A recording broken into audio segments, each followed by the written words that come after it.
आवाज आ रही है? आ रही है। चलो लास्ट क्लास में डाउट तो नहीं है?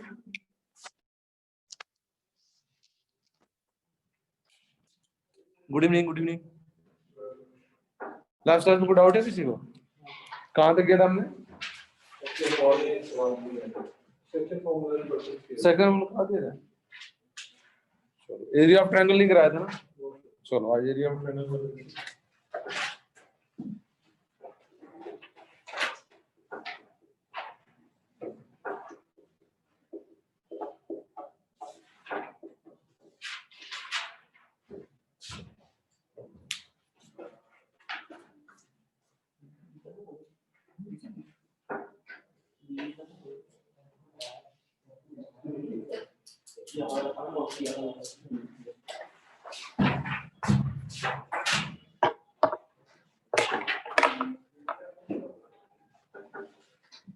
याद है किसी को डायरेक्ट ट्रायंगल कितना होता है?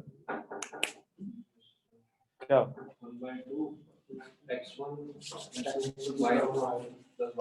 डिटरमिनेंट पढ़ा है तुम लोगों ने? डिटरमिनेंट? चलो तो फिर कोई बात नहीं, उसी फॉर्म में बनाते हैं। चलो वही फॉर्म ठीक है, वही कर लेते हैं।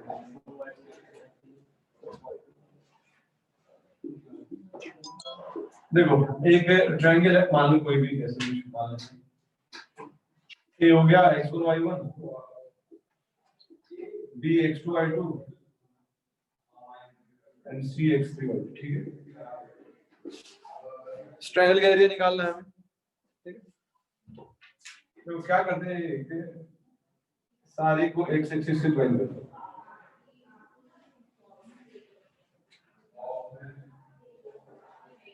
मान लिया P हो गया, Q हो गया, R, ठीक है। P का कोऑर्डिनेट कितना आएगा बताओ? P का कोऑर्डिनेट कितना आएगा? Q और Q का और R का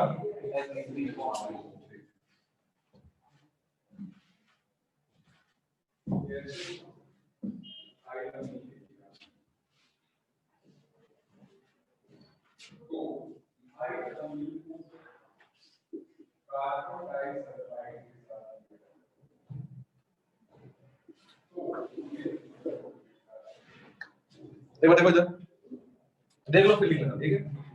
हमें एरिया ऑफ ट्रायंगल निकालना है एबीसी का, ठीक है।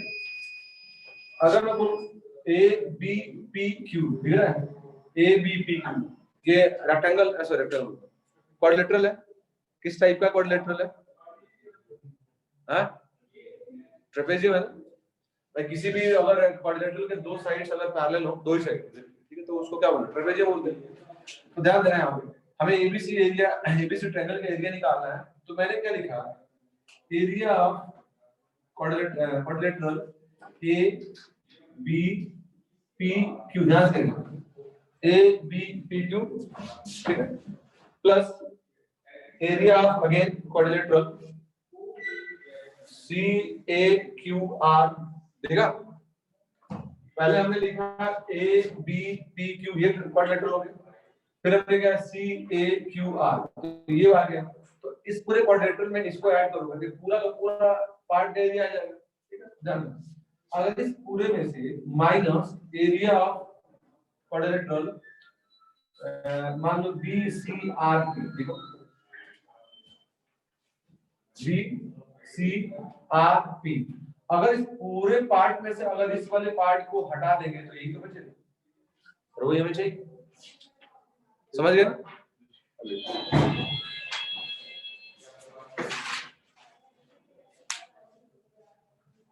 हाँ वही होता है ये, वो आता कैसे वो मैं बता रहा हूँ।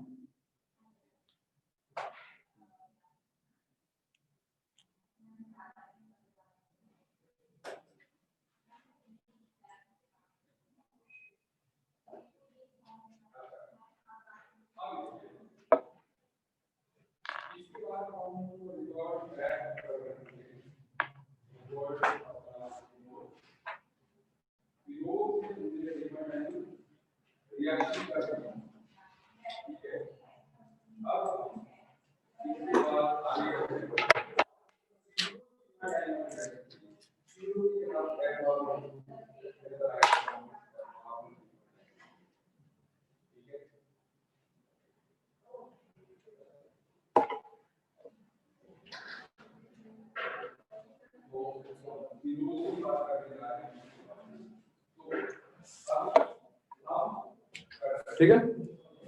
अब बताओ रोम्बस का एरिया कितना होता है? रोम्बस बोलो क्या नाम? ट्रेपेजियम का एरिया कितना होता है? किसी भी ट्रेपेजियम का एरिया कितना होता है? Half into sum of parallel side into height. ठीक है। तो देखो इसका एरिया निकालेंगे इस ट्रेपेजियम का, ठीक है। तो देखो half into sum of parallel side. तो देखो इस क्वाड्रिलेटरल में या ट्रेपेजियम में पैरेलल ये साइड और ये साइड पैरेलल साइड से, तो क्या हो जाएगा? ये हो जाएगा बीपी प्लस AQ, ये आपका सम ऑफ पैरेलल हो जाएगा और इनके बीच का हाइट क्या हो जाएगा? इनटू, ठीक है।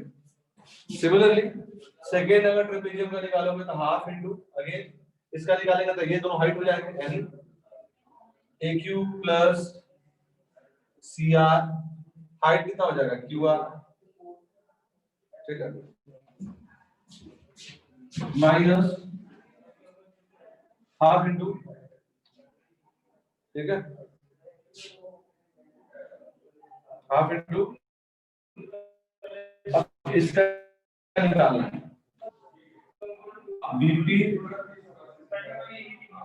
बीपी प्लस CR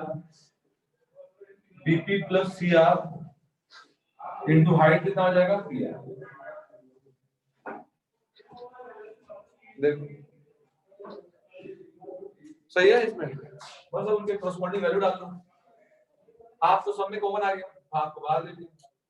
अब देखो बीपी बोले तो ध्यान देना, ये वाला जो लेंथ है वो कितना लेंथ है? ये इसका y कोऑर्डिनेट तो इसका लेंथ हो जाएगा। इसका y कितना है? y2, इसका लेंथ y1 और इसका लेंथ, ठीक है। ये लेंथ कितना है? x1 x2 हो जाएगा। ये x3 x1 लास्ट क्लास में, और यहां से यहां तक कितना है? यहां से यहां तक x3 अब कॉरस्पॉन्डिंग वैल्यू डाल दो, तो क्या? तो बीपी हमने निकाल दिया, ये हो गया y2 plus y1 into x1 x2 plus अगला हो जाएगा y1 प्लस y3 इनटू हो जाएगा अपना x3 x1, ठीक है। थर्ड माइनस हो गया अपना बीपी बोले तो y2 प्लस y3 इनटू अंदर हो जाएगा x3 x2,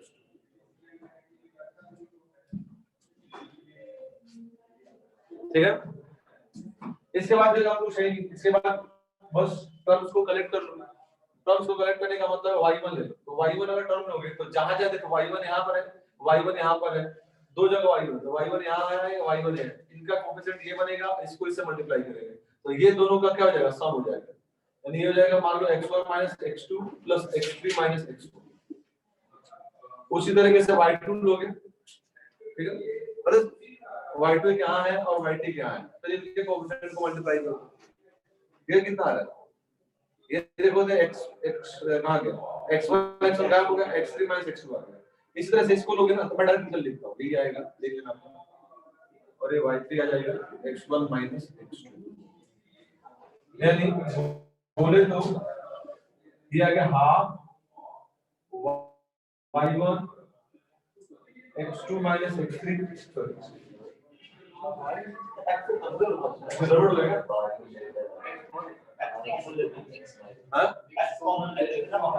कॉमन तो कुछ भी लोग समझ नहीं, एक साइक्लिक ऑर्डर होता है, x1 में याद रखो, x1 में हाँ तो सब में माइनस आएगा, जैसे यहाँ माइनस उठता आ गया, यहाँ भी उठता है, यहाँ भी उठता है, इसका मतलब ये आएगा x1 x3 और ये आएगा जो हमने लिखा उसके हिसाब से, और ये आएगा x2 x3। तो उससे फर्क नहीं पड़ता तुम चाहे x में लो या y में लो, रिजल्ट दोनों में साइक्लिक ही आता है। x1 में करो तो भी साइक्लिक आएगा और y में करो तो भी साइक्लिक आएगा। चलो x याद रखो, x कर लेते हैं। x1 लेंगे तो देखो x1 लेंगे तो x1 एक टर्म यहाँ पर है और x1 एक टर्म यहाँ पर है।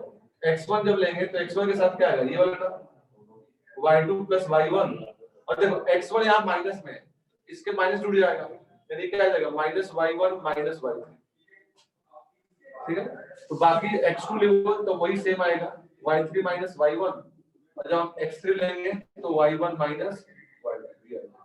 यानी ये बेसिकली हो जाएगा half x1 y2 y3 plus x2 y3 y1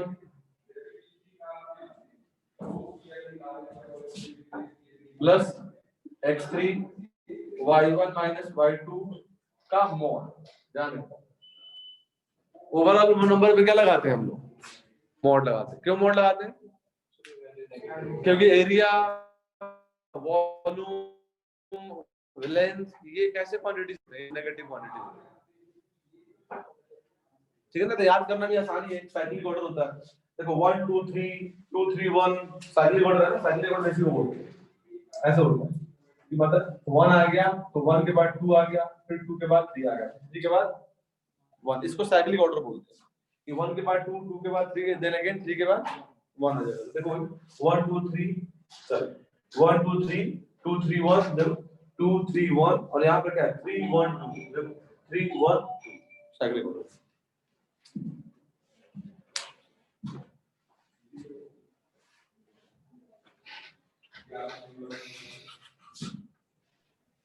ठीक है। कोई डाउट तो नहीं किसी को?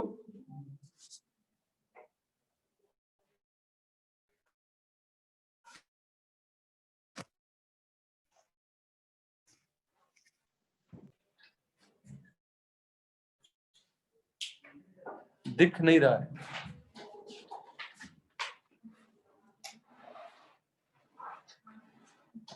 बेटा थोड़ा वाईफाई इस रूम में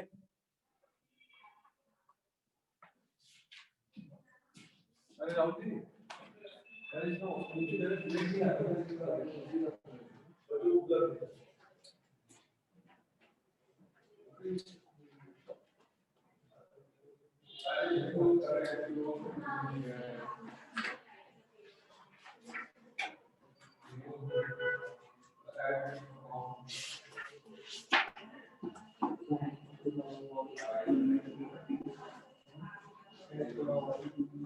इसमें कौन सा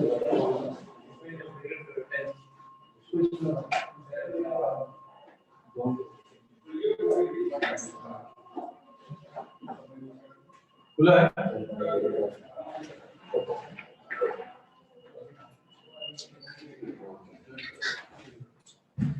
सबको ब्लड दिख रहा है क्या?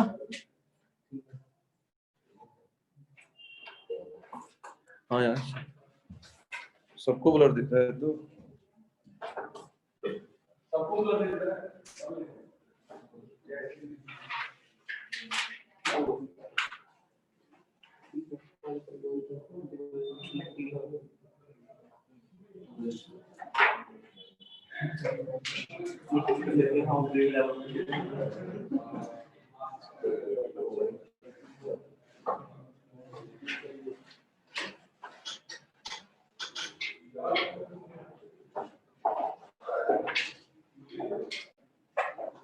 अरे उसमें तो मान में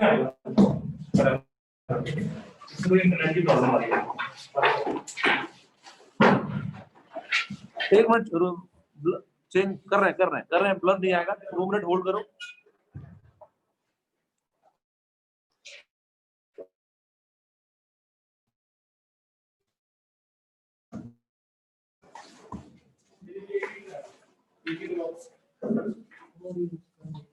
हाँ हाँ निकाल दिए,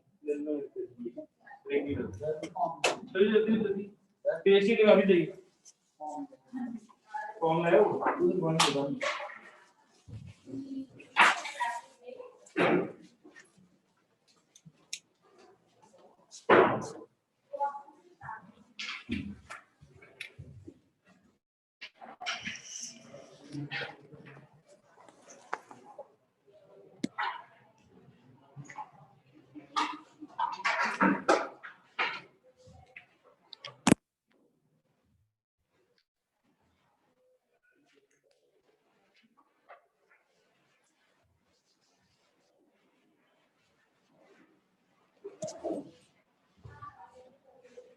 हम तो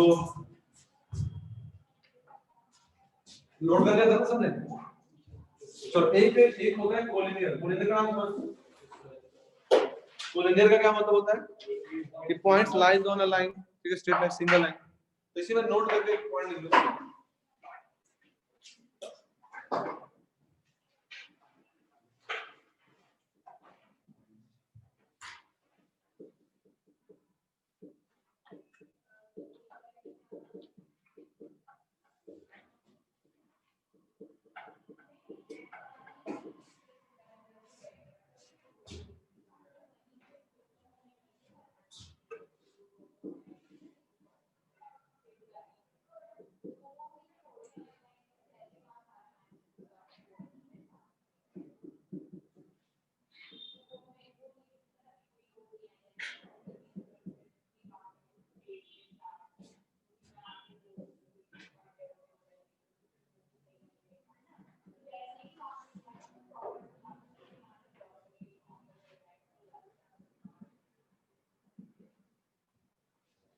कोलिनियर का ये मतलब हो गया पॉइंट लाइज ऑन, पॉइंट जो भी है लाई ऑन द लाइन या स्ट्रेट लाइन। अब ब्लर तो नहीं है?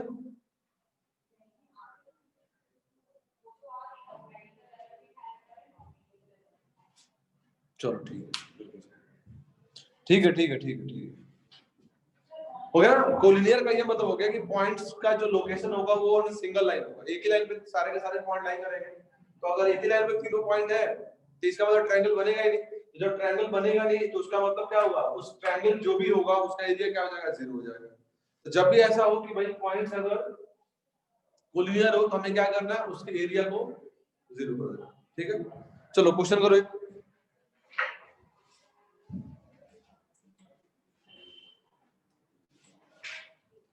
Find the area of A triangle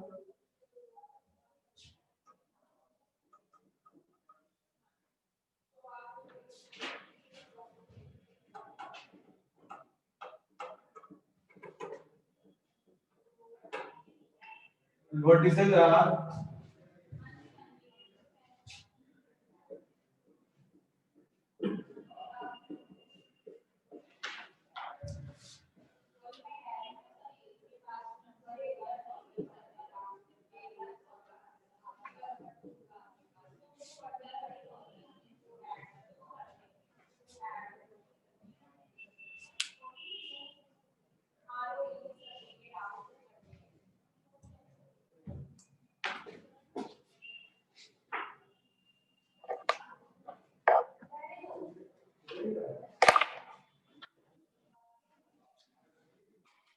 note कर लिया?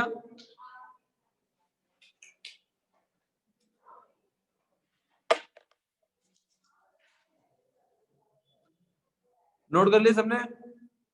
चलो क्योंकि मुझे देखना है कुछ। नोट कर लिया ना? ठीक, एक मिनट रुको।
कितना आ रहा है? 19। अरे हाफ से डिवाइड नहीं किया क्या? 38 बता रहा है ये। 38/2 आ रहा है। 19 है ना भाई? हाँ ठीक है, सबका 19 आ गया ना, करने की जरूरत तो नहीं है। चलो अगला करते हैं। इस तरह क्वेश्चन तो कर लो, इसमें कुछ है नहीं कि जो बहुत ज्यादा क्वेश्चन करो। ठीक है, अगला लिखो, find the values of A.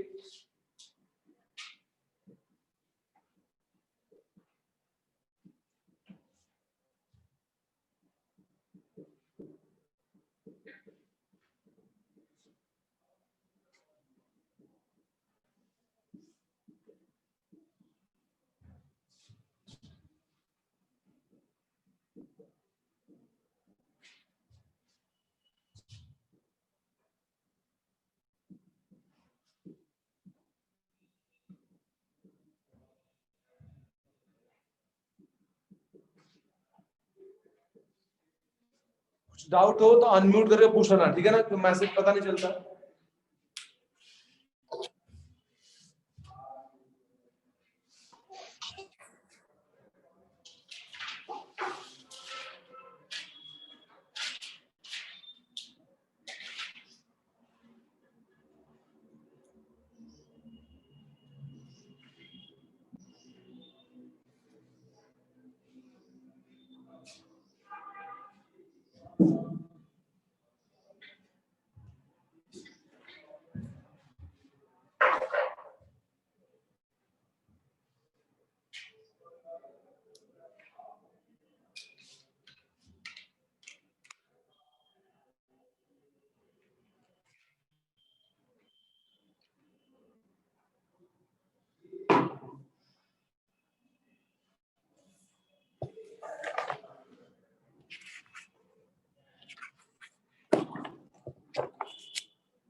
One आ रहा है,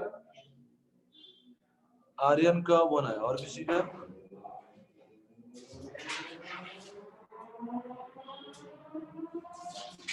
आदित्य का भी वन,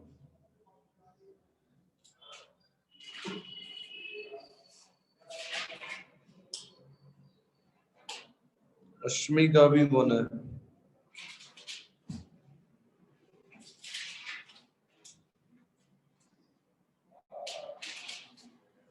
रीन का। चलो सबका वन ही है, ठीक है ठीक है ठीक है, वन आ गया सबका। करने की जरूरत नहीं है, सिंपल वही है, एरिया 0 कर दो, ठीक है। इसका एक और कंसेप्ट होता है जो आगे बताऊंगा मैं,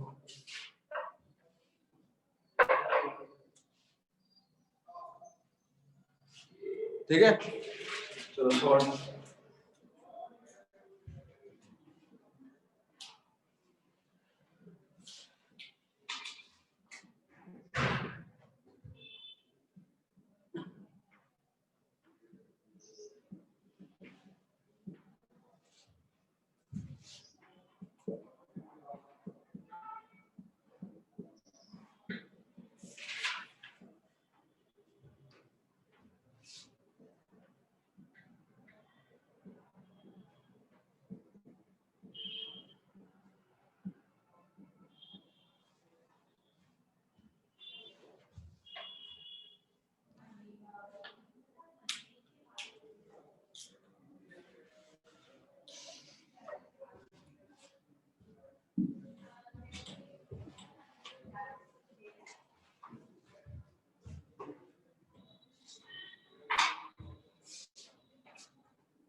लास्ट वाले का 1 था, सेकंड क्वेश्चन का आंसर 1 था।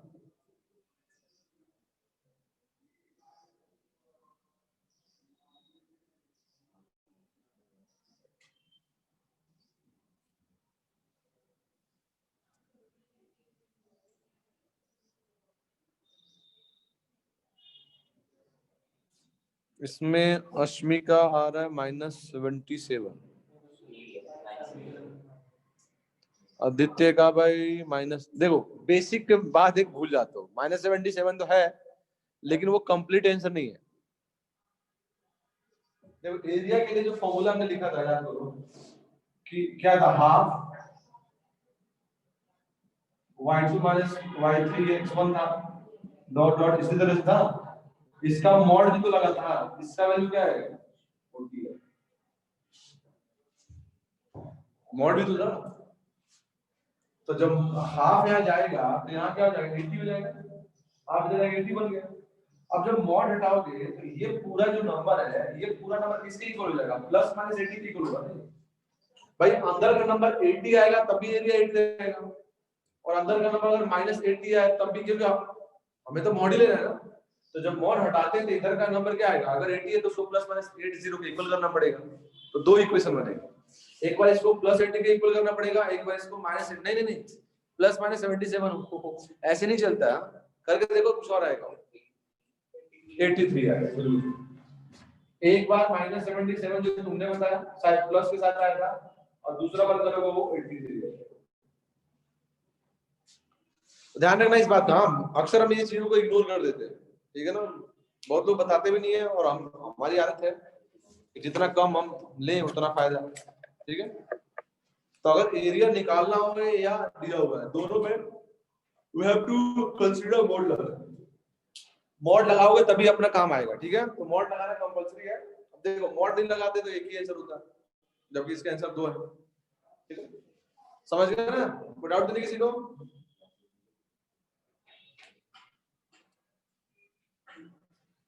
चलो एक आखिरी कर लेते हैं,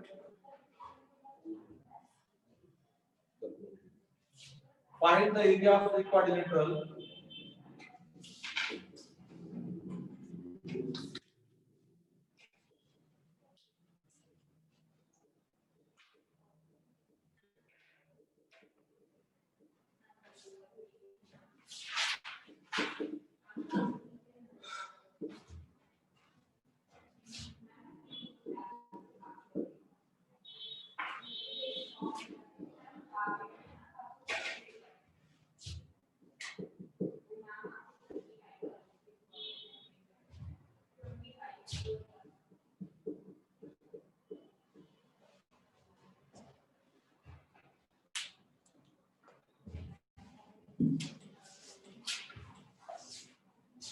अब देखो क्वाड्रिलेटरल का एरिया निकालना है, मतलब उसके वर्टेक्स रहते हैं, ये बड़ा इंपॉर्टेंट होता है। इन ऑर्डर का ये मतलब होता है कि देखो जैसा मर्जी क्वाड्रिलेटरल बना लो, एक वर्टेक्स इसका 1 1 है तो 1 1 हो गया, यहाँ 3 4 हो गया, और ये -2 हो गया, और ये 4 -7 हो गया। इन ऑर्डर का ये मतलब होता है कि जो नंबर लिखे हैं ना, वो चाहे तुम क्लॉकवाइज लिखो, मतलब एंटी क्लॉक में लिखो या क्लॉक में लिखो, इनका ऑर्डर सेम आएगा। मतलब इसके बाद ये लिखना होगा, इसके बाद ये, और इसके बाद ये। तो देखो मैंने एंटी क्लॉक में लिखा है वर्टेक्स को, ऑर्डर सेम है। किसी ने क्लॉकवाइज लिखा तभी उससे फर्क नहीं पड़ेगा, लेकिन ये कंपलसरी है कि इसके बाद ये आएगा, इसके बाद ये आएगा, और इसके बाद ये आएगा। अगर ये ऑर्डर नहीं लिखा होता तो हो सकता है तुम इसको इधर कर दो, इसको इधर कर दो, तो एक नया क्वाड्रिलेटर बन जाएगा, तो उससे कुछ नया एरिया आ जाएगा, ठीक है। तो इस बात का ध्यान रखना, समझ गए? तो क्वाड्रिलेटर का एरिया कैसे निकालेंगे? कोई भी दो ट्रायंगल बना लो, एक इसका निकाल लो, एक इसका निकाल लो, दोनों को ऐड कर लो। ध्यान रखना दोनों का मैग्नीट्यूड को ऐड करते हैं, ठीक है। क्या कोई डाउट है? डाउट है?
20.5 आ रहा है आर्यन का।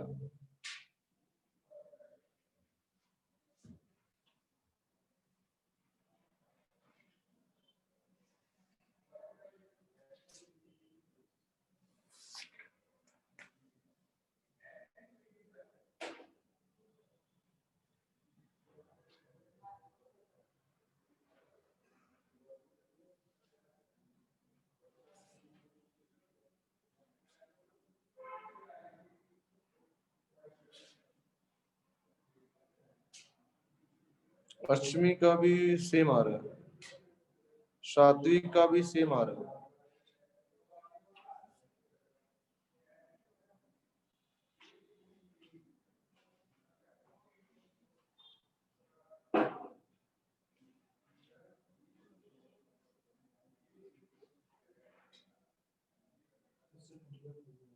सेम आ रहा है। अभी तो तुझे वही तो समझा रहा हूँ कि दो जब निकालोगे तो दोनों के एब्सोल्यूट वैल्यू को ऐड करेंगे ना। मॉड क्यों बोला था भाई? मॉड तो लगाना पड़ेगा, दोनों पे अलग अलग मॉड लगाओ, उनके वैल्यू को आए और फिर उनको ऐड करो।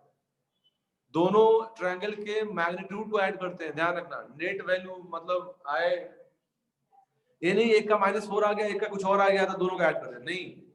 जो ट्रायंगल है उनका जो भी वैल्यू है उनके एब्सोल्यूट वैल्यू या उनके मैग्नीट्यूड को ऐड करते हैं, ये ध्यान रखना। सबका आ गया 20.5?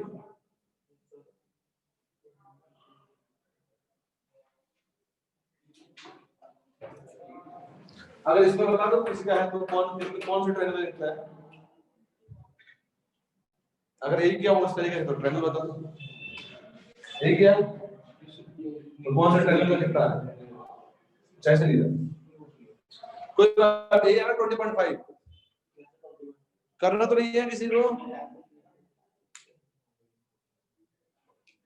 कोई डाउट तो नहीं है? चलो ठीक है, नहीं है तो अब आए तो slope of A line.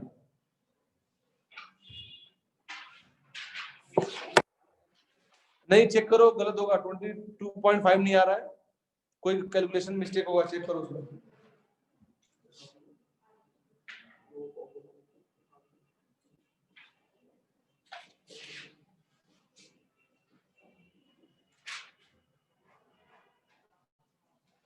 Slope of A line में देखो होता क्या है,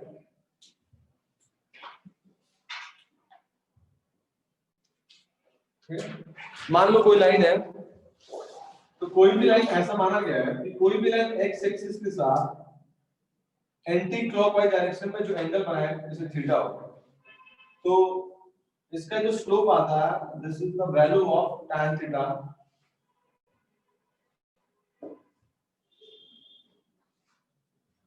ऐसे लिख सकते हो, where theta equal to angle made by the line with positive x axis in anti-clockwise sense।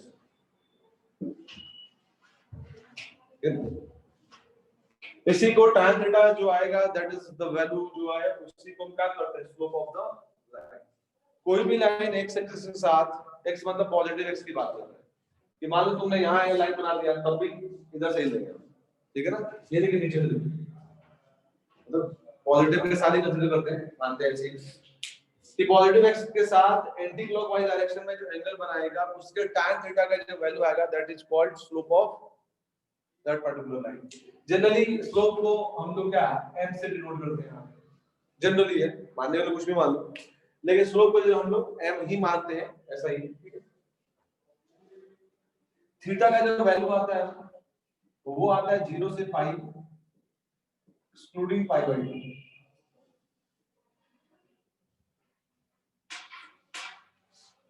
ठीक है।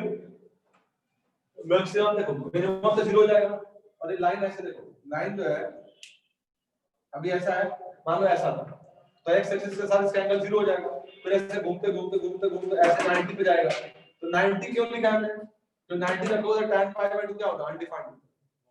हां, अनडिफाइंड होता है, तो कोई भी लाइन अगर परपेंडिकुलर टू एक्स एक्सिस है तो उसका स्लोप क्या होता है, अनडिफाइंड होता है स्लोप। फिर वो घूमते घूमते यहां पर आएगा, फिर वापस सेम बन जाएगा, तो ये पाई तक जाता है मैक्सिमम, दोनों से पाई के बीच नहीं, पाई होल बाय 2 हो गए। अगर मान लो तुमने किसी लाइन का स्लोप निकाला, मान लो उसका स्लोप अनडिफाइंड आ गया, तो उसका क्या मतलब हुआ, line is perpendicular to x axis. जब भी कोई लाइन अगर एक्स एक्सिस के परपेंडिकुलर होगा तो उसका स्लोप डिफाइंड ही नहीं होगा, ना थीटा आएगा ना डिफाइंड आएगा, हमेशा अनडिफाइंड फॉर्म में आ जाएगा।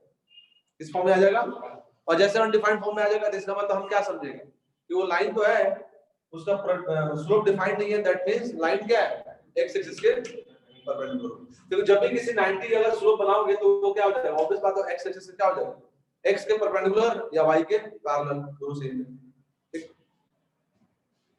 दूसरी बात,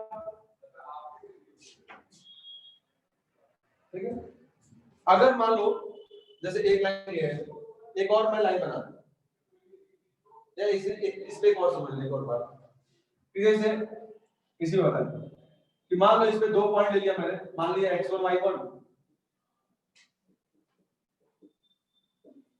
एक लाइन पे तो इनफाइनाइटली मेनी पॉइंट्स हो सकते हैं, मैंने कोई 2 पार्टिकुलर पॉइंट लिया, एक x1 y1 है, दूसरा x2 y2, हमें स्लोप निकालना है। स्लोप का मतलब क्या हुआ, स्लोप का मतलब हुआ हमें क्या निकालना, tan थीटा निकालना, क्या निकालना, तो देखो सेम वही बात है कि यहां से अगर ज्वाइन करोगे आप, जो 2-3 बार कर चुके इस बात को, ये कोऑर्डिनेट कितना है, इसका x और इसका y क्या आएगा, ये लेंथ कितना आएगा, x2 x1, और ये लेंथ y2 ये एंगल थीटा है, तो ये एंगल क्या है, थीटा ही है। अगर ये एंगल थीटा है तो ये x के पैरेलल है, तो ये भी एंगल क्या आएगा, थीटा ही आएगा। तो अगर उसमें तुम tan थीटा का वैल्यू निकालोगे तो tan थीटा कितना आएगा, tan थीटा क्या होता है, थीटा क्या होता है, परपेंडिकुलर डिवाइड बाय बेस। इस ट्रायंगल में अगर tan थीटा का वैल्यू निकालोगे तो परपेंडिकुलर डिवाइड बाय बेस, यानी क्या आएगा, ये y2 y1 अपॉन,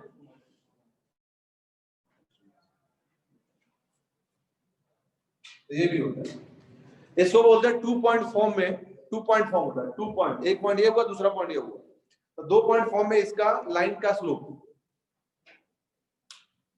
ठीक है ना, इसको बोलते हैं 2 पॉइंट फॉर्म में y2 y1 upon x2 x1।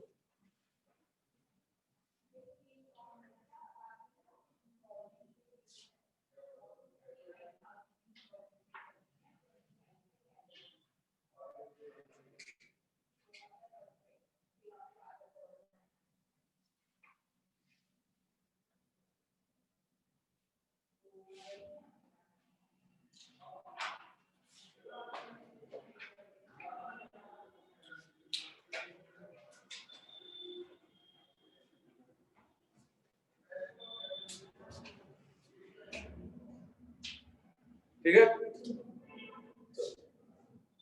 अब एक और आता है कि मान लो देखो यहाँ एक लाइन ये है और दूसरा लाइन ये है, दोनों के आपस में क्या है, पैरेलल है। तो चलो इसको थोड़ा आगे बताता हूं, कंसेप्ट और फिर वहां ज्यादा क्लियर होगा।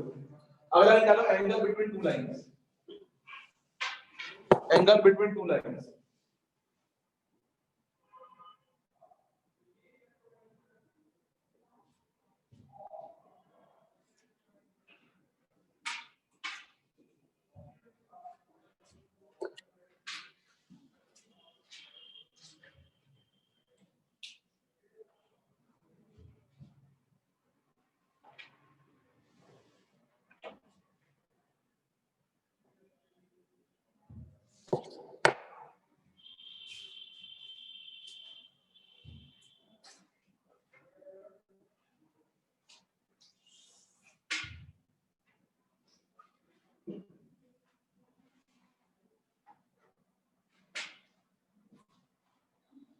मान लिया दो लाइन है, ठीक है, इस लाइन का स्लोप मान लिया m1 है, इसका स्लोप मान लिया m2 है। मतलब m1 का ये मतलब हो गया कि ये एंगल हमने θ2 मान लिया और ये एंगल हमने θ1 मान लिया, ठीक है। मान लिया इस लाइन का स्लोप m1 है, इसका स्लोप m2 है। स्लोप का मतलब है वो लाइन कुछ ना कुछ x एक्सिस के साथ तो एंगल बना रहा होगा। तो मान लिया ये जो लाइन है वो x के साथ θ1 एंगल बना रहा है और ये θ2 बना रहा है। हमें क्या करना है, हमें दोनों के बीच का एंगल निकालना है, ठीक है। थोड़ा और दूर,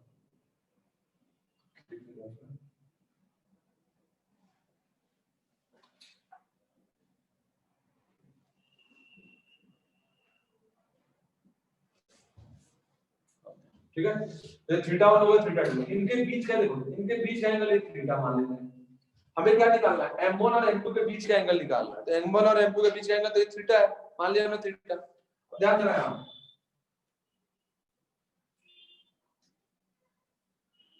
एक लाइन मैंने बनाया that is parallel to x axis. ये जो लाइन है और ये जो लाइन आपस में पैरेलल है, तो अगर आपस में पैरेलल है तो बताओ ये एंगल कितना होगा। अगर ये θ1 है तो ये भी क्या होगा, θ1 ही होगा।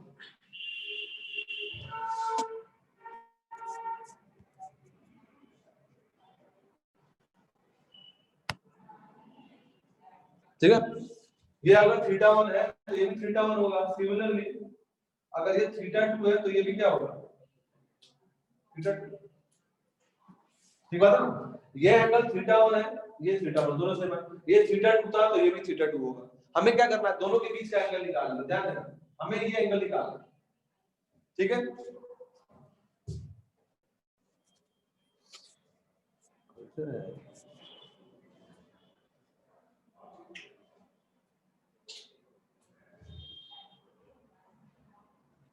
ठीक है, हमें थीटा निकालना है। एक और बता दो, हमने क्या माना, m1 स्लोप माना है, तो क्या m1 tan थीटा के इक्वल होगा, m1 किसके इक्वल होगा, ये जो लाइन x के साथ एंगल बनाएगा जो भी उसका tan का जो वैल्यू आएगा that is equal to m1। Similar to m2 किसके इक्वल आएगा, tan थीटा। दोनों सेम है, चाहे m1 लिखो या tan थीटा 1 लिखो या m2 लिखो tan थीटा 2 लिखो, दोनों सेम बात है, ठीक है। हमें निकालना क्या, हमें थीटा निकालना, ध्यान से समझना, ठीक है। अब एक और बताओ, क्या थीटा जो है उसको मैं ये नहीं लिख सकता, ये पूरा एंगल θ2 है, ये पूरा एंगल θ1 है। तो अगर इस पूरे एंगल में इस एंगल को सब्ट्रैक्ट कर दोगे तो यही एंगल तो बनेगा, और वही किस उसको को हमने क्या बोला है, थीटा। तो क्या थीटा इक्वल टू θ2 माइनस θ1 नहीं होगा, बिल्कुल होगा। ठीक, चलो कोई बात नहीं, बोथ साइड tan लगा दो, tan थीटा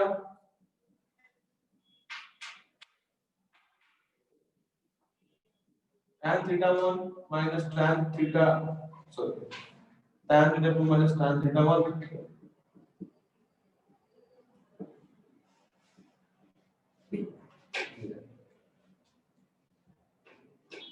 ठीक है, अब tan θ2 को देखो, tan θ2 अपना m2 था और tan θ2 m1, तो इसको हम लोग फर्दर लिख सकते हैं tan θ equal to m2 minus m1 upon 1 plus m1 है। तो जनरली इसको लिखते क्या है वो मैं बताता हूँ, क्यों लिखते हैं वो भी मैं बताऊंगा अभी। ये मानते हैं m1 minus m2 upon 1 plus m1 m2 का मॉड, लिख सकते हो where theta equal to angle between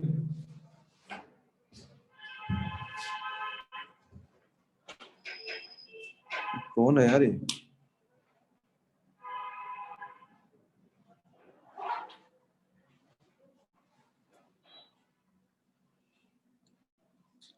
Yashdeep अपने बैच का है क्या, हाँ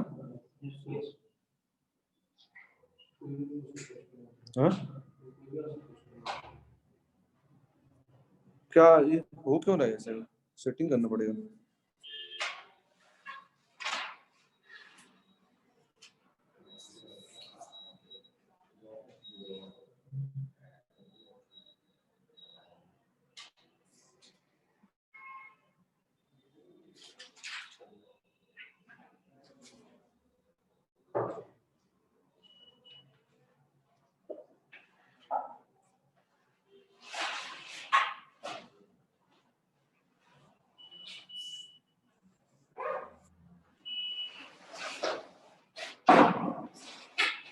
बार बार उस सेटिंग कुछ गड़बड़ हो रहा है ना, इसलिए उसी का। अर्शदीप का आ जाए जरा पूछो। हाँ ठीक है, where theta equal to angle between क्या नाम both lines and two lines। तो हमें याद यही रखना है। फिर उसका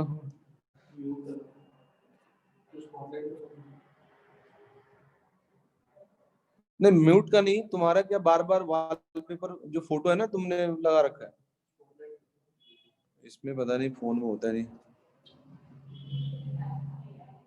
कोई और है।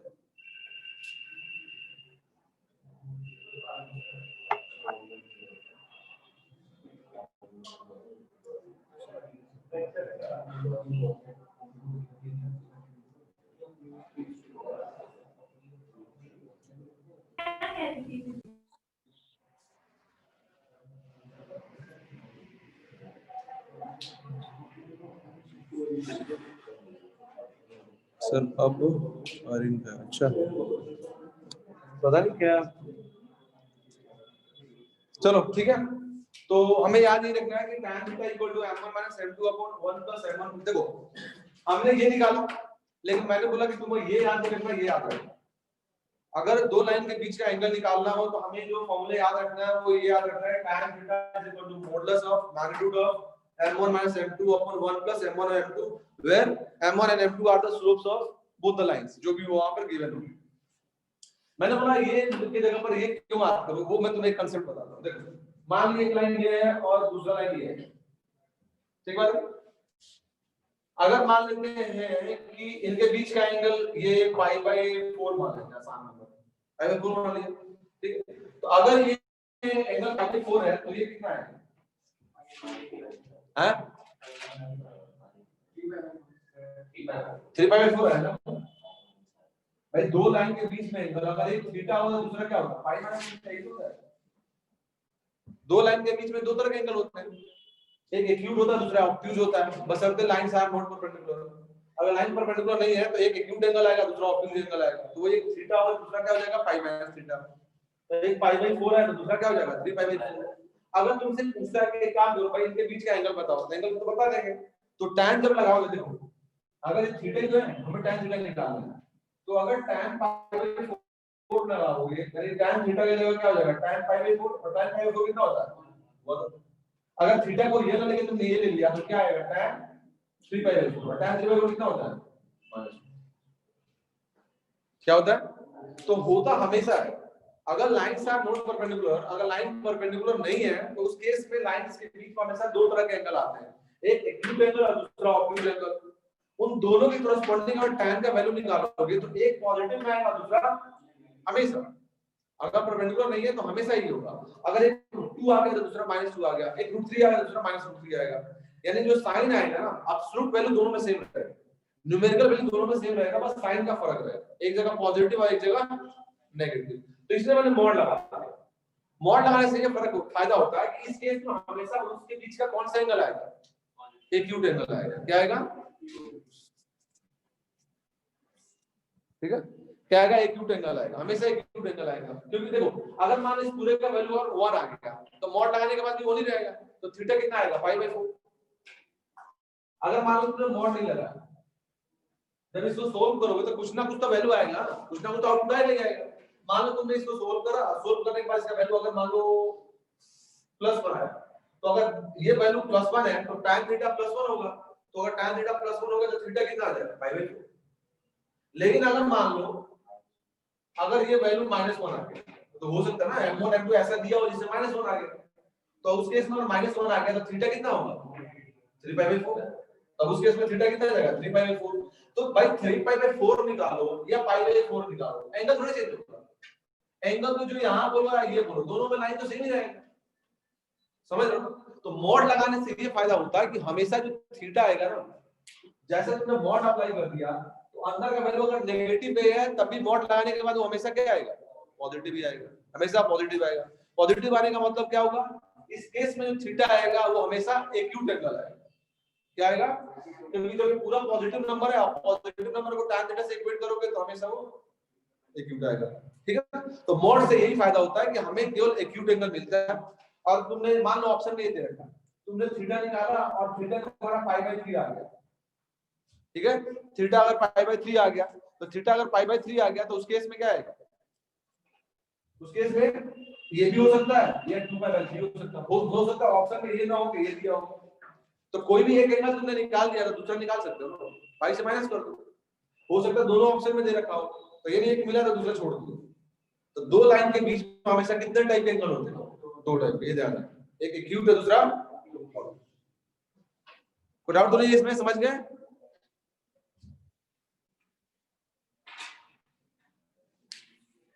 हाँ, कहने का मतलब तुम्हें एक्यूट चाहिए नहीं, ऑप्शंस में दोनों दे सकता है, एक्यूट भी दे सकता है, ऑब्ट्यूज भी दे सकता है, तो हमें नहीं पता ना तो कौन दोनों एंगल निकाले। तुमने अगर एक एंगल निकाल दिया कोई भी तो उसको पाई से माइनस कर दो, दूसरा आ जाएगा, ठीक है ना, समझ गए? हम दोनों निकाल सकते हैं, जरूरतें भी हमें दोनों नहीं पता कि, हाँ बिल्कुल वही तो बताया था मैंने, एक थीटा है तो दूसरा पाई माइनस थीटा है ना, तो कोई भी तुमने एक निकाल दिया उसको पाई से सब्ट्रैक्ट करोगे तो दूसरा आ जाएगा,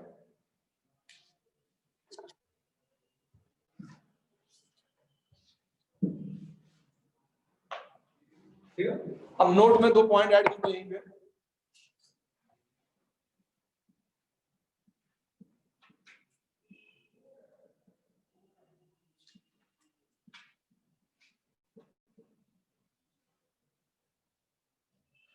मान लो अगर लाइंस क्या हो गए, पैरेलल हो गए, तो देखो दो लाइन अगर पैरेलल है तो उनके बीच का एंगल 0 होगा, ऑब्वियस बात है, थीटा इक्वल टू क्या आ जाएगा, 0। भाई लाइंस पैरेलल है तो थीटा 0 हो गया, थीटा 0 दोनों तरफ tan लगा दो, तो tan थीटा इक्वल टू क्या हो जाएगा, tan 0, और tan 0 कितना होता है, 0 होता है। tan थीटा किसके इक्वल होता है, दो लाइन के बीच में अगर थीटा एंगल है तो tan थीटा इसके इक्वल होगा, यानी क्या होगा, m1 m2 अपॉन 1 प्लस, इसको 0 हो जाएगा।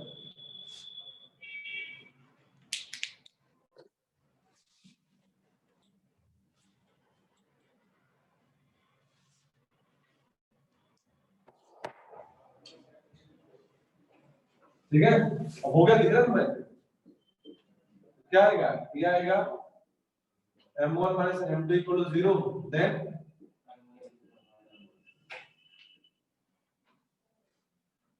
यानी इसका क्या मतलब हुआ कि अगर दो लाइन पैरेलल हो गए तो उनके कोरस्पॉन्डिंग स्लोप्स आपस में equal,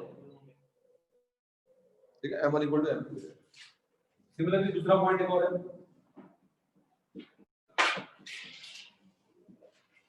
if lines are perpendicular then theta equal to pi by 2, tan theta equal to tan pi by 2 कितना होता है बताएगा कोई,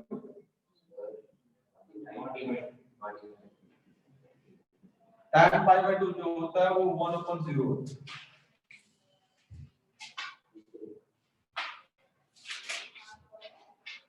ठीक है, 1/0 हो गया। अब इसको क्रॉस मल्टीप्लाई करो, तो भाई ये पूरे में नीचे वाला नंबर 0 है, तो क्रॉस मल्टीप्लाई करोगे तो ये इधर गया इधर गया, ठीक है, आ जाएगा 1 plus m1 m2 equal to 0 आ जाएगा, तो यहां से क्या आएगा m1 into m2 equal to 1।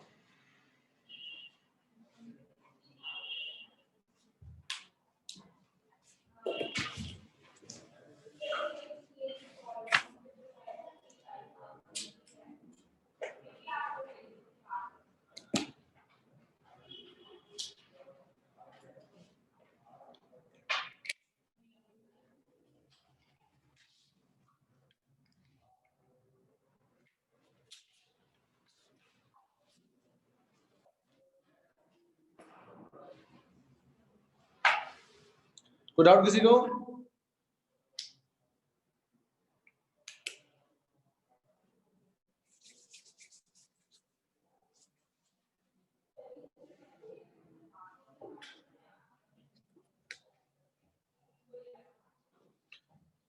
हाँ, कोई डाउट तो नहीं किसी को, बताओ जल्दी आगे बढ़े।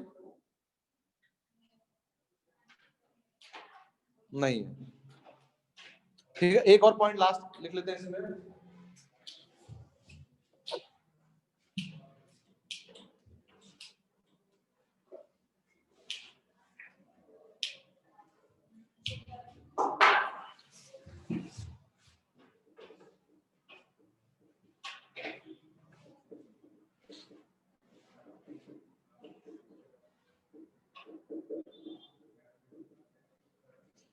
if points A, B, C are collinear. ठीक है, एक तो हम लोग कर चुके हैं, दूसरा तरीका एक और है यहाँ पे। जैसे मान लिया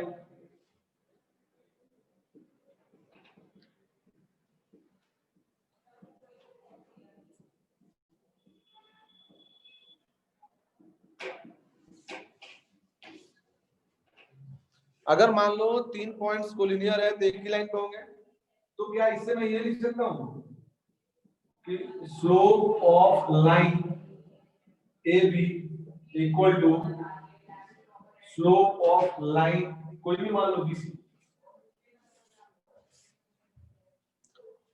भाई जब एक ही लाइन है तो इन दोनों पॉइंट का स्लोप निकालो, या इन दोनों पॉइंट का स्लोप निकालो, या इन दोनों पॉइंट का स्लोप निकालो। स्लोप हमेशा क्या आएगा? सेम ही आएगा, क्योंकि एक ही लाइन है, उसमें कोई भी 2 पॉइंट ले लो तो उनसे जो वैल्यू आएगा वो क्या आएगा? सेम आएगा। यानी ये अपना हो गया कि स्लोप AB का और स्लोप BC का दोनों आपस में सेम हो गए। अब देखोगे तो किस फॉर्म में दिया है, ये पॉइंट फॉर्म में दे रखा है। तो अभी बता दें थोड़ी देर पहले कि 2 पॉइंट का स्लोप कैसे आता है, y2 - y1 अपॉन, यहां से क्या निकाल सकते हैं, ये आएगा y2 - y1 अपॉन, और ये आएगा y3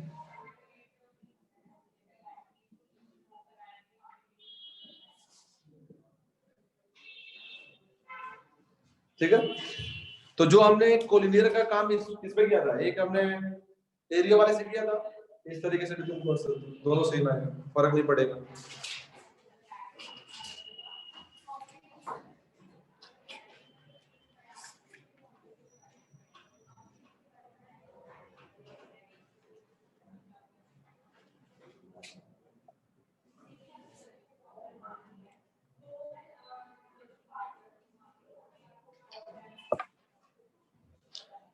हाँ जी, कोई डाउट तो नहीं किसी को अभी तक?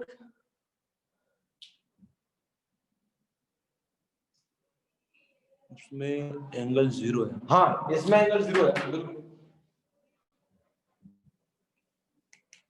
नहीं, ठीक है। एंगल 0 तभी तो m1 = m2 हुआ। मैं दो के बीच का एंगल 0 हुआ, एक ही लाइन है, तभी तो m1 = m2 हो गया। अभी हमने लिखा भी था ना पैरेलल लाइन, पैरेलल वाला है। चलो देखो, find the angle between two lines.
हाँ पहला आ गया, फर्स्ट आ गया सबका, क्या tan इनवर्स, वही सेम मॉड लिया करो ना, पता tan इनवर्स 7 बिल्कुल सही, सबका आ गया। फर्स्ट करने की जरूरत तो नहीं है, सिंपल फॉर्मूला बेस्ड क्वेश्चन है भाई। m1 दिया है, m2 दिया है, tan theta equal to mod of m1 minus m2 upon 1 plus m2, वही अप्लाई कर तो आ जाएगा।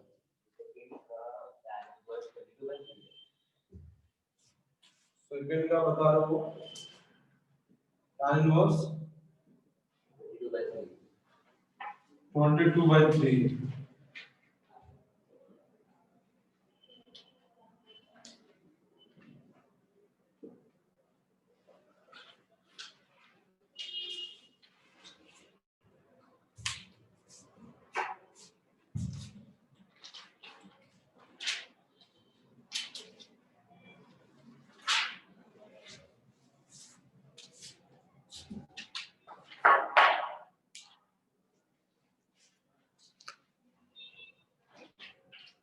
सेकंड, अरे भाई दो लाइन है, दोनों का बीच में एंगल निकालना है। देखो ऐसा है, मान लो ये लाइन है, ये किससे पास कर रहा है, ये 2,3 और -1, -4, ये मान लिया m1 है। दूसरा लाइन है -2, 1 और 3, -2। फिगर बनाया करो, फिगर में लास्ट क्लास में बोला था, कोऑर्डिनेट में एक फिगर बनाओगे ना, डायग्राम बनाओगे ना, तो उससे थोड़ा क्लैरिटी आती है। ये m2 है, अब देखो m1 का, इसमें देखो, इसमें डायरेक्ट स्लोप दिया है, इसमें इनडायरेक्टली स्लोप दिया है। इनडायरेक्टली का मतलब हुआ कि उसने ये बोला कि ये जो लाइन है वो दो पॉइंट से पास कर रहा है। तो अगर m1 लोगे तो m1 क्या हो जाएगा, वही y2 - y1 upon x2 - x1। y2 कितना है, कोई भी y मान लीजिए ले लेते हैं, तो क्या आ जाएगा 3 - -4 2 - -1, कितना आ जाएगा भाई 3 + 4 7 और नीचे 3, यानी m1 कितना आ गया 7/3। उसी तरीके से m2 निकालो,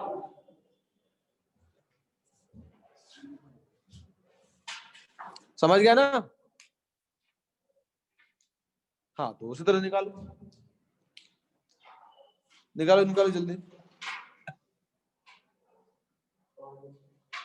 फर्स्ट का 7/4 आ रहा है, कितना आ रहा है फर्स्ट का आंसर 7 है। फर्स्ट का tan इनवर्स 7 ही है बेटा, और सुदीप 7 है, 7/4 नहीं है। अश्विनी का, सात्विक का, आदित्य का, इनका सही आया था। हाँ इतने लोगों का ठीक है, ठीक है।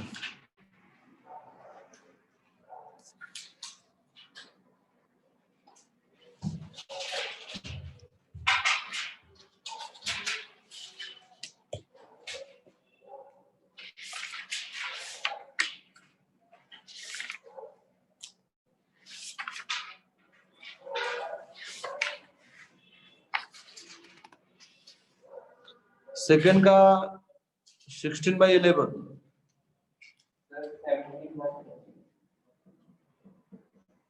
क्या 17/4, इस सबका अलग अलग आ रहा है सेकंड में यार। 16/11 बता रहा है, 16/11।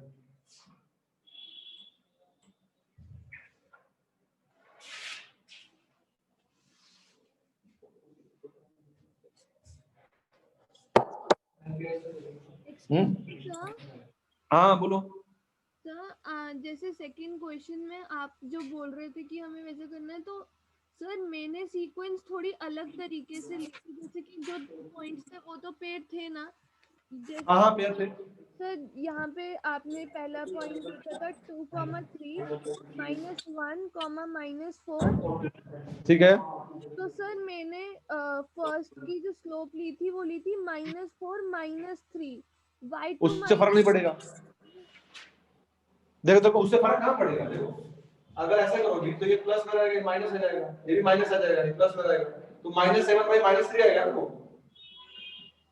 यस सर, तो सर उससे तो आंसर -30 नहीं, सॉरी tan इनवर्स 32/22 आ रहा है। 32/22 का मतलब वही तो हुआ 16/11। अच्छा ओके सर। तूने ही तो लिखा था 32/22 तो उसी को तो मैंने 16/11 लिखा, समझी? यार M2 क्या है इसमें? M2 कितना आ रहा है? मेरा -3/5 आ रहा है। -3/5 ठीक है, तो M2 -3/5 हो गया, M1 7/3 आ गया, हो तो क्या कौन सा ये वाला है?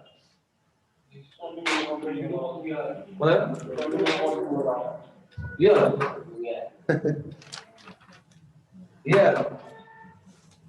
देखो कैलकुलेशन है यार, अब ये मेरे से मत कराओ यार भाई। टाइम थीटा क्या हुआ? टाइम थीटा आपका होगा ये आएगा। किसी को भी M1 M2 मान लो, उससे आंसर पे इफेक्ट नहीं पड़ता। अब ये 7/3 है तो 7/3 माइनस ऑफ -3/5 1 + 7/3 into -3/5। ये सब तुम्हें करना चाहिए यार, तुम मेरे से करा रहे हो।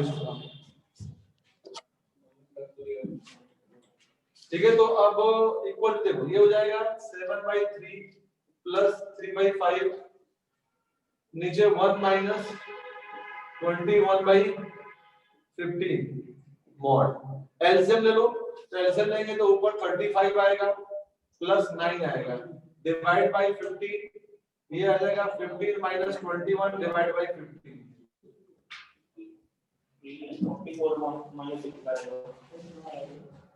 तो 15 से 15 गया, ऊपर कितना है 44 और नीचे 6 वही -6 मॉड में ये क्या है 22/3 आ गया ना।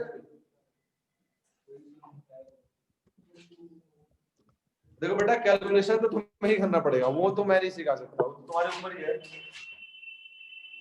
थोड़ा पेशेंस के साथ करो कैलकुलेशन, हमेशा थोड़ा पेशेंस के साथ करना चाहिए। सिली मिस्टेक्स होते हैं, उसके चक्कर में गलत हो जाता है। तो ये आ रहा ठीक है सबका?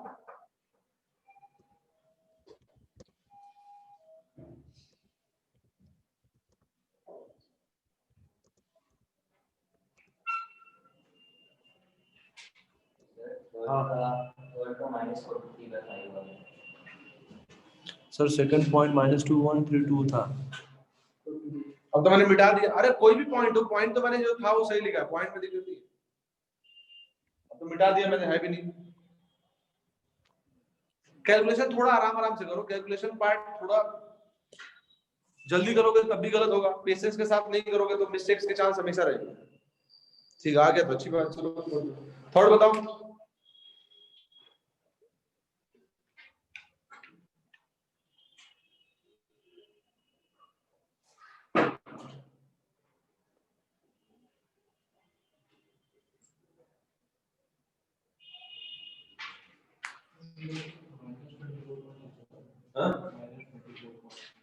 किसका थर्ड का? तुम बताओ, मैं लिख दूंगा, मुझे नहीं पता क्या आना चाहिए क्या आ रहा है। x का 117 आ रहा है। अब देखो दो लाइन है, दोनों दो डिफरेंट पॉइंट से पास कर रहे हैं और बोथ लाइंस आर परपेंडिकुलर। तो क्या करना है, परपेंडिकुलर का मतलब ही हो गया कि कभी भी दो लाइन, देखो हमेशा इसी तरह से याद करो कि अगर दो लाइन पैरेलल हैं then their slopes are equal, उनके स्लोप m1 = m2 हो जाएगा। अगर दो लाइन आपस में परपेंडिकुलर है तो स्लोप का प्रोडक्ट हमेशा -1 आएगा। That means m1 * m2 = always -1।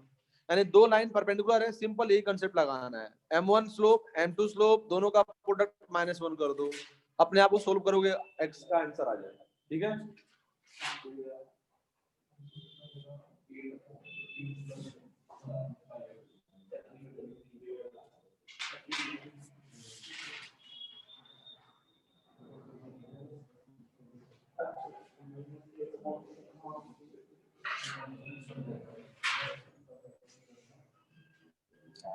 कितना आ रहा है बताओ भाई, थर्ड का आंसर पहले कोई से बताओ।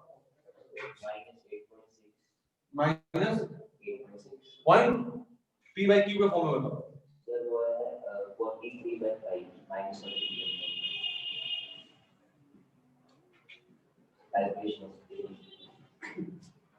चलो और किसी का?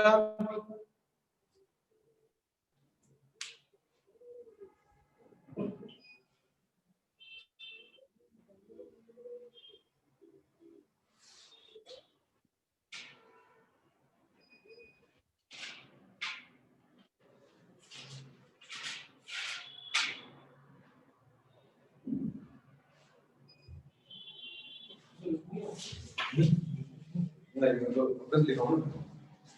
इसका माइनस 123/5 आ रहा है।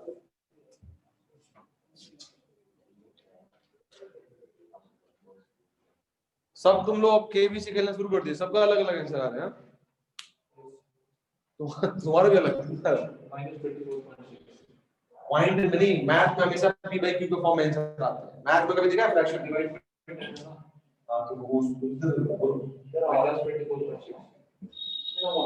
राइट 22/6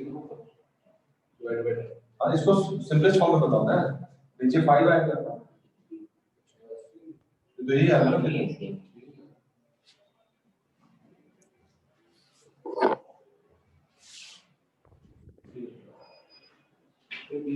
भाई और बताओ यार, पता तो चले कौन सा आंसर कॉमन हो रहा है जो माने सही हम लोग। किसी और का बताओ। फ्रैक्शन में बताते हैं। हाँ आदित्य, अच्छा सबका सेम आ रहा है इसका मतलब। इसका मतलब ज्यादा लोगों को -123/5 बता रहे हैं।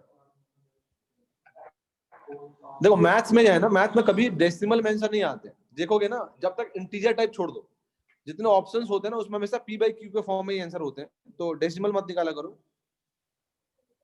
यानी आदित्य का, अर्शदीप का और अरिन 3 है शायद, तीनों का सेम आंसर है,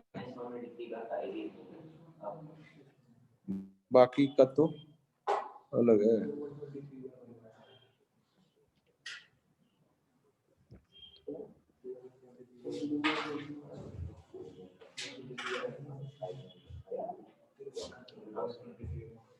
चलो फिर यही मान लेते हैं, सबका सेम आ रहा है, 1 2 3/5 मान लेते हैं। ठीक है, ठीक है वही मान लेते हैं। चलो वही मान लेते हैं। ये वाला एक और कर लो, ठीक है।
ऐसे स्लोप ऑफ लाइन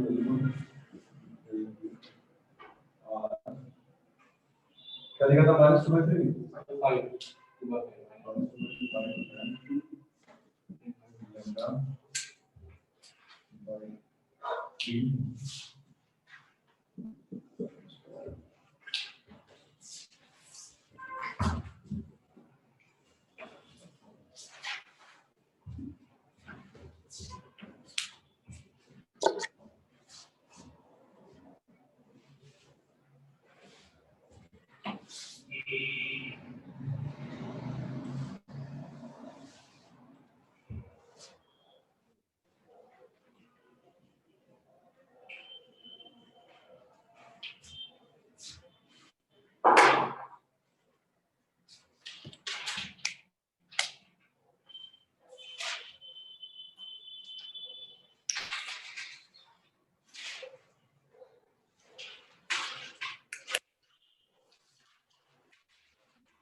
देखो अब एनसीईआरटी का एक्सरसाइज 10.1 कर लेना पूरा, ठीक है, सारे हो जाएंगे। नेक्स्ट क्लास में क्वेश्चन ऑफ लाइन हो जाएगा तो 10.2 कर लोगे उसके बाद, अब तो ज्यादा नहीं है, पहला क्लास थोड़ा टाइम होता ही है।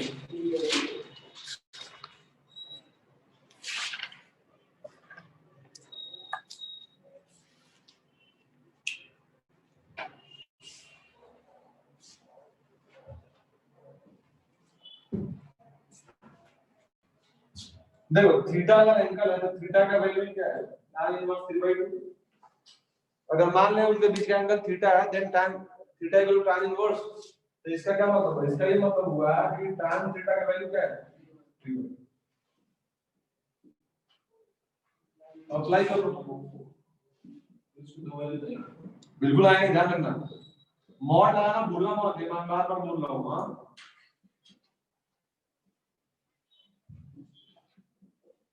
M1 किसी को भी मान लो भाई -2/3 मान लो, सॉरी 2/5।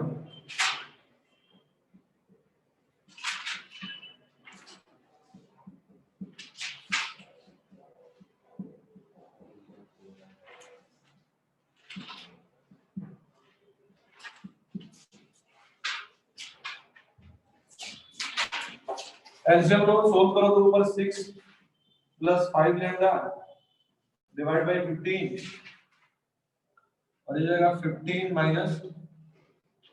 2 लैम्डा डिवाइड बाय 15 का मॉड। अब 15 से 15 गायब हो गया। देखो ऊपर माइनस था ना, तो मॉड लगा था तो माइनस गायब कर दिया। मॉड के अंदर माइनस से कोई फर्क पड़ता नहीं, ठीक है। अगर दोनों में माइनस लगोगे तभी फर्क नहीं पड़ेगा। तो 15 से 15 गया, 6 + 5 लैम्डा 15 - 2 लैम्डा इक्वल टू 3/2। अब मॉड हटा दो तो क्या जाएगा, 6 + 5 लैम्डा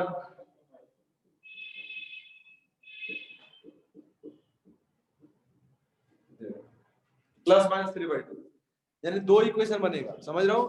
एक बार प्लस से इक्वेट करो इस पूरे नंबर को और एक बार इस पूरे को माइनस से इक्वेट करो, तो दो आंसर आएंगे इसके। हाँ किसी का आए तो बताओ, आए किसी का? यहाँ तो किसने निकाला था 33/16 और -57/4।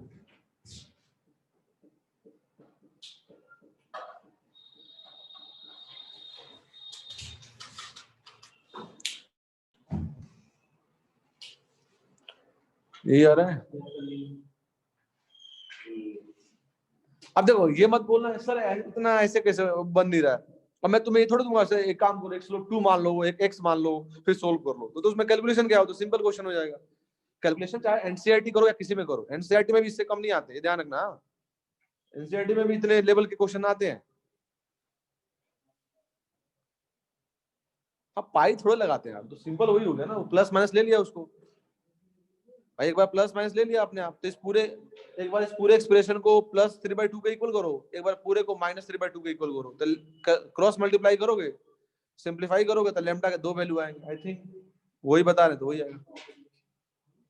चलो आर्यन का भी हाँ सेम वही है।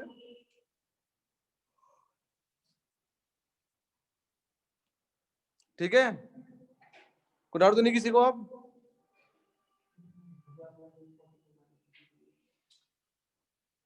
चलो फिर आज के लिए ही रहने देते हैं। तो एनसीईआरटी में एक्सरसाइज 1 कर लेना, ठीक है। 10.1 जो है हो जाएगा। नेक्स्ट क्लास में इक्वेशन ऑफ लाइन पढ़ेंगे। चलो नेक्स्ट बता दूंगा अभी, ठीक है। वो नेक्स्ट क्लास में पूछ लेना, मैं डिस्कस कर दूंगा, ठीक है। नहीं होगा वो पूछ लेना, नेक्स्ट क्लास में मैं बता दूंगा, ठीक। चलो ओके, थैंक यू। चलो।